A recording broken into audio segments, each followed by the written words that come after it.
Go Power Ranger. 3 stacks. Team Kings of Games, baby. What's going on, you guys? It's your boy 3 Stacks in this thing. Yo, representing Team Kings of Games. And today I'm going to be showcasing you guys Power Rangers under the new Master Rule, which makes a huge difference. Boy, you know how hard it is to summon a Great Magnus when you got to link summon so much and summon like Skull Dread, and then you be like, I still got to link climb again, put them under there. It's just too much extra work. Predaplants is banned. I'm sorry, not Predaplants is not banned. Brilliant Fusion is banned, so, we can't even play Predaplants. It's just a lot of stuff, man. It's just a lot of stuff that had to change for this deck to work. But essentially, this deck really can turbo out a Great Magnus pretty easily. Now, it's not like a specific combo that you need. It's just a hand that can make 3 Megazoids and then you just summon him, and obviously you don't need link zones no more. And he's like one of the best towers-like cards ever. He's unaffected by everything. He can shut your opponent down from searching. He spins cards without targeting or destroying. And if you Kaiju him, he floats into 3 Megazoids. So there's like literally, you have to open like Kaiju plus Call by the Grave just to even like deal with everything. And if you don't Kaiju and you have like Dark Ruler no more and Super Poly, I feel bad because he's unaffected. So yeah, I don't feel bad actually. I'm gonna get into the list. Besides the Power Ranger aspect of it, it is rank 4 turbo, so it kind of plays similar to decks like Time Thieves and also Lunalights. I don't know how they feeling about Lunalights with Tiger being banned, but let's get into the list, you guys. It's a very straightforward deck. It does not take that much skill to play it, but if you really want to play it competitively, you have to learn how to manage your resources, because this deck has a really incredible grind game that people don't even pay attention to. But you gotta play the deck, right? Then you have to play it, think of past turn 1. If you invest all your chips in one basket or all your eggs in one basket, that's all you're going to get. But if you play in the long run, you sometimes don't need to summon Magnus. What you want to do is you want to summon the Megazoids with their proper pilots, so that you can actually get them as quick effects. And each time you detach, you'll get 1 effect, 2 effects, 3 effects. And then that's how you just keep recurring and adding cards back and recycling and spamming. But yeah, you guys. And also, if you want to support my channel, I'd greatly appreciate it. The link description box below shows a PayPal link. Well, the PayPal email, I don't know why the Patreon doesn't show up as a link, but it's patreon.com/3stackz/3stacks. That's how you can help me out on Patreon. And also, Cash App is another way. And also, I have Team Kings of Games t-shirts, which come in mediums and largest. I have them blacks. Unfortunately, I don't have any bigger sizes, which I kind of regret, but those are other ways you can support the channel. I appreciate verbal support too, like good job, keep up the good work and stuff, but I also appreciate actual support too, to help me get better cards and, so that I'm not like over here proxying all day, every day, and also, having kind of terrible video quality. But hey, you guys still watch it, so I'm grateful for that. I'm really grateful for that. That you guys aren't like, the video sucks. So starting off with the main deck, we've got 3 copies of Super Quantum White Layer. Card's insane. Literally, it's the best. It's the best Power Ranger. Go Power Ranger, and it's one of the better names for you to reveal off Fairy Alphen if you didn't already open Alphen. Alphen is the stones in this deck. What's cool is about his effect. So people kind of get confused with it. He reveals 3 monsters from your deck. Your opponent randomly picks 1 for you to special summon to your field, and the rest go to the grave. That's what he does. So it's like, you would think this card, okay, so it's like this weird interaction where people like, where's the summoning happening? What's going on? How does this work? It's like 1 card that triggers 3 cards though. Just in pen and paper simplicity, it's a 1 card that triggers 3 effects. And that is beautiful for this deck because all of the Power Rangers have an effect when they're summoned and have an effect when they hit the grave. So you're triggering 3 effects every single time.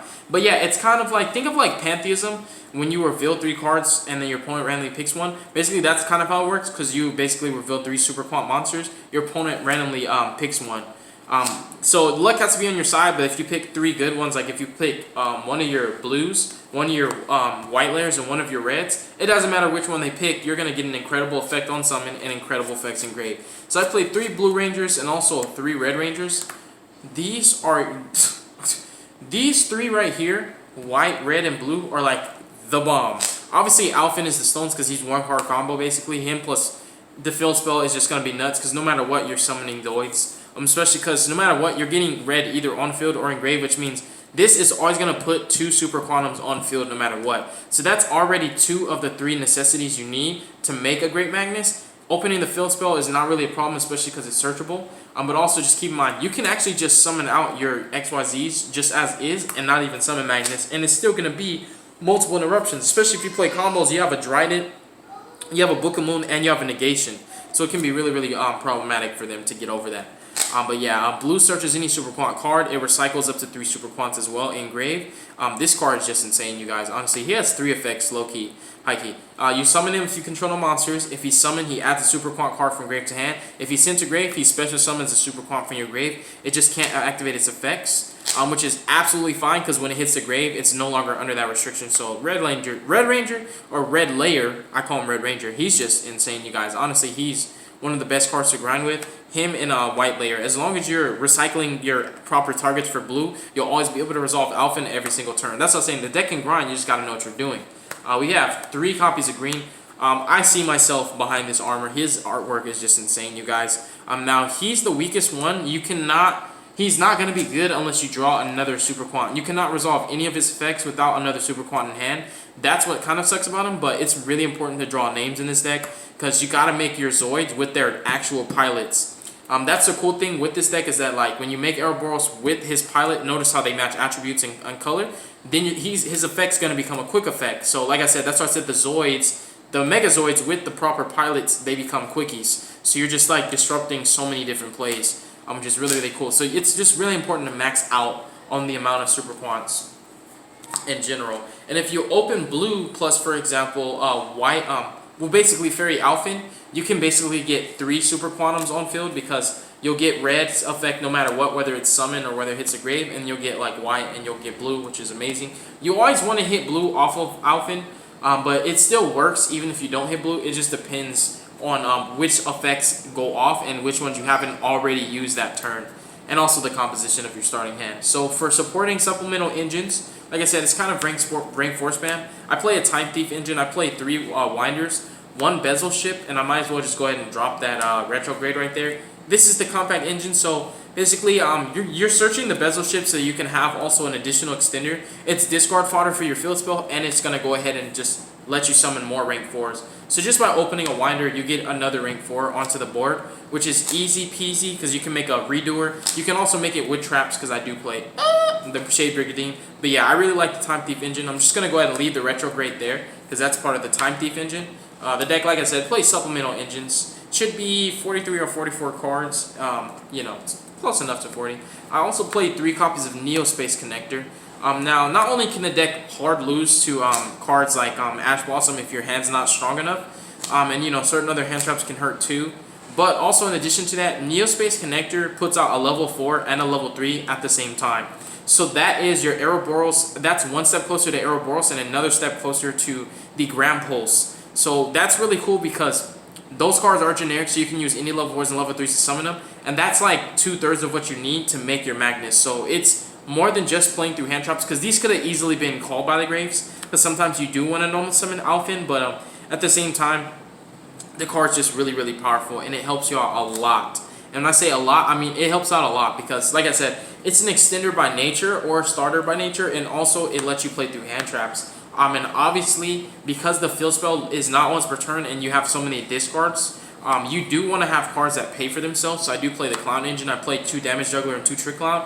Opening Damage Juggler is one of the nicest feelings ever. I should get 3, honestly. Triple Damage Juggler would not be overkill. Opening it is just so powerful, because you're allowed to pay for cards like Dolphin and the field spell at the same time off of 1 card, while still getting a body onto field, so that you can make cards like Dweller, you know, Redoer, etc. Yeah, it's just really, really powerful. Now, I don't have the Heraldic Beast, but honestly, this is here for another engine. This deck just might not even be called Power Rangers. You might as well just call it Power Rangers and Friends. But these are the Heraldic Beasts. I recommend playing like either the Lion or the Abercrombie's. Abercrombie because it can add cards, so that you can have more discard fodder for the field spell, and the Lion or Leo because it can add cards as well. So you just want to be able to replace. Make as many of your cards as possible be self-replacing, so that you can have as many cards as possible to discard for the field spell. And that's going to conclude the monster count. And then for spells, this is the most important spell of the deck. You want to see the field spell. You can play Terraforming as well. just to see the field spell and also set rotation. Haven't really had problems with it. You can make plays without the field spell. It just makes things a lot easier. It's like Zodiacs. You just have one card XYZs where you don't need all the materials. So it makes it a lot easier. And this is how you summon Magnus. You're going to send it from field to grave to summon him because these are rank 12. And people be like, how you put out 3 level 12s? Well, you got to make them with like 6 or 7 materials for him to be good. And then we have 3 charge-up penalties. This card's the stones. It's a spice too, you know. You can only summon psychics and machines after. What's cool is every single Megazord is a machine, so it doesn't even matter if you resolve this. So the restriction doesn't matter. If you want to summon like Dweller, you want to summon that first, then resolve this, and then Redoer is a psychic. He's part of the standard combo too, because you're doing Redoer plus the counter trap, which makes it to where now you really ain't losing to no super poly. You know, I mean not super poly. You really ain't losing to no dark ruler no more. You know, it just counters the cheese, counters the side deck staples. It's just putting up more interruptions. But yeah, this card's insane. You can do, for example, if you open Neo Space Connector, you can just summon out the Dolphin. You know, you contribute the Dolphin, summon out 2 more level 4s. And if you open Winder, you don't even need Super Quantums. You can just spam rank 4s. You can put out cards like Dweller, Tornado Dragon, and that can still shut down decks. We have 1 copy of 1-for-1 because it's 1 card combo, baby. E-Telly, so you have 4 copies of blue, and sometimes summoning blue without normal summoning is really, really nice. Foolish because they all have incredible grave effects, so Foolish can search out white because the white layer searches out Alphen. You can also just send red to extend more, or send blue to recycle, or green to draw cards. It's just totally up to you. And also you can send the clowns. So I like that the cards in the deck have a lot of utility to do multiple things. It's utility, multi-purpose, baby. And then for the rest of the trap, I just played 3 Shade Brigading. It's another level 4 extender. And summoning Redoer turn 1 with the trap turns him into a live interruption. Besides him being an annoying floater already. So there's 1 card that's not in the extra deck. It's the Abyss Dweller. I'm going to go ahead and grab it. I only have 1 Dweller, so I share it for all profiles. So Abyss Dweller. Boom. There you go. Because the extra deck was 14. I have the Dweller there for the Pendulums that I'm about to showcase. So we have 1 Great Magnus. You can play 2. But honestly, you're never going to really be summoning 2 in 1 turn. And once you summon him, if he does get outed, you just put him back with the blue layer. So it's totally fine to play 1. If you want to play more pure, you can play 2 just because, you know, it's kind of easy to make the second one on the follow-up, just for the simple fact that he summons out 3 Megazoids off of his floating effects. So you can easily make the second one if you didn't have a blue. But normally you only need 1 because you're summoning him next to a couple other things.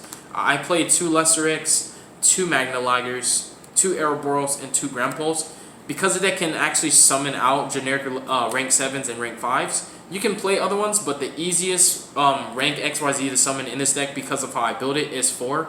So the rest of the XYZs are level 4s, and I only play 1 link. And if you didn't know what these do, Book of Moon, Dryden, basically Imperm or Effect Veiler, and also an MST. And they're quick effects when they have the proper pilot under them as a material. So obviously Dweller, Tornado, Dugaris. Dugaris is just nice, you guys. Redoer, Emerald for more resource management. I know blue's good, but also just putting back more is just always more effective. And also so that your charge up Heraldry can resolve for a second time, and you know, you can put back some of your other cards, you can put back your extra deck. You know, it's just a really, really, really good rank 4. And then we have the 1 link monster in the extra deck. I'm playing the Blaster Magna. This card is just ridiculously powerful. When you make him, which if you open basically red layer and Neo Space Connector, you can make him just off the rip, which is pretty easy. And then when you get your field spell pop and you start discarding to XYZ under him, you just draw a bunch of cards. So that's like, it becomes self-replacing where you're just not, it's not diminishing anymore. Your hand can just stay on par so that you can end with a couple cards in your hand. You don't ever want to like summon him and be like, ugh, no cards in hand, pass, because then all your eggs are in that one basket. So yep, that is the deck profile. I guess I could show you guys like a standard opening, like something you want to open. Obviously, with resolving Alphen, it's kind of like a luck factor, so you'd have to roll a dice on that one, and I don't really have a dice, so I'm kind of just gonna do like a, I don't know, maybe like that's the thing with like showcasing combos in this deck, because you don't know what you're gonna hit off of him. So yeah, like if you open a hand like this, you can go off. So you can go ahead and special summon your red, normal your Alphen, tribute him, use his effect, and what you're going to go ahead and do is you're going to take blue, red, and also white layer. You can go ahead and just shuffle them. the dice are in this box, and the box is holding the phone, and the phone is recording the video, so that's a bad idea to grab the dice. But let's just say I'm just gonna let's just do this. Whichever one, there. You know what? Middle. So we hit white. That's the thing. It's just like really hard to like determine, you know, which one is it gonna hit. So these hit the grave. Obviously red's gonna summon blue. You know, blue could recycle just this. I would just recycle just that one card. And also on summon, you can trigger this card's effect. If you want to, you could also dump the green layer if you had extra cards, but you're already getting like all the effects that you want. And then at that point, you would just activate this, and then you can turn these into one card XYZs. So for example, if you opened up your damage juggler, you can basically make your Magnus pretty easy, because you can discard damage juggler. On the blue layer, you can target the blue layer, summon Grand Pulse, banish damage juggler.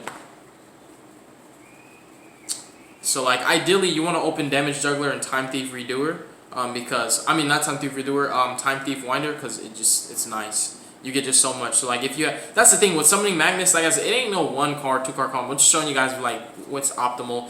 They're all at, you know, you play like a bunch of clowns and you play like 3 winders, so it's realistic. Just gonna show you guys what happens, you know. So and then you can go ahead and discard the Trick Clown, targeting the white. Summon this bad boy out. Trick Clown's gonna come out, and then you can go ahead and detach from one of these. So for example, you can detach him because he's self-replacing. To summon the Winder, you can chain block, search yourself another Alphen for your next turn, and then Winder is gonna go ahead and search out the bezel ship, and then you're gonna go ahead and overlay these two. And you can summon out your Ouroboros. And the cool thing is, you already have Magnus. If you wanted to just extend for some odd reason, which I don't recommend, you could, but you just have the bezel ship there for better discard fodder. So then you can go ahead and discard the bezel ship, targeting the red, or you can activate one of their effects to attach them as a material. But this way, you can kind of just leave something on board when you make the Magnus. Discard that.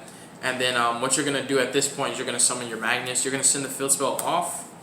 And you take any one of these 3 and summon Magnus. So whichever one you want to leave, I would leave Magna Liger, for example. You know, just get all these. Or you can leave Grand Pulse. It's up to you. It's absolutely up to you. But either way, you're summoning Magnus. And notable, you have 1, 2, 3, 4, 5, 6 materials, which means he gets all of his effects. So right now, your opponent can't add cards from their deck to their hand. Basically, except by, let's check. I believe it's except just by drawing them. So your opponent cannot add cards from deck to hand. Oh yeah, so your opponent cannot add cards from the deck to hand by card effects. So really, they can't draw and they can't search, except for their draw phase, because that's not an effect. And you still have your Alphen for your next turn, and you have your Magna Liger. You know, you have your Great Magnus. So like I said, you're normally summoning him next to something, so it's just not just him. And that way, if they open a Kaiju, at least you still have an interruption left. You know, so. It's a really cool, fun deck. It's just, you know, making Magnus ain't no walk in the park, and it's not like you can just make it on 1 card. With the Predaplants and Brilliant Fusion, that's a different story, but Brilliant Fusion's banned. So, yep, that's the deck profile. Just wanted to showcase you guys a cool little way that you can make Magnus. Like I said, it just, because the field spell also requires discards, you can't ever say it's any amount of card combo. Normally, your eggs are going in that basket pretty heavy. So thank you guys so much for watching. God bless you. Make good choices. Don't hurt your brain cells. Stay tuned for future content. I'm going to say a quick little prayer. If you don't want to hear the prayer, just skip past this part of the video.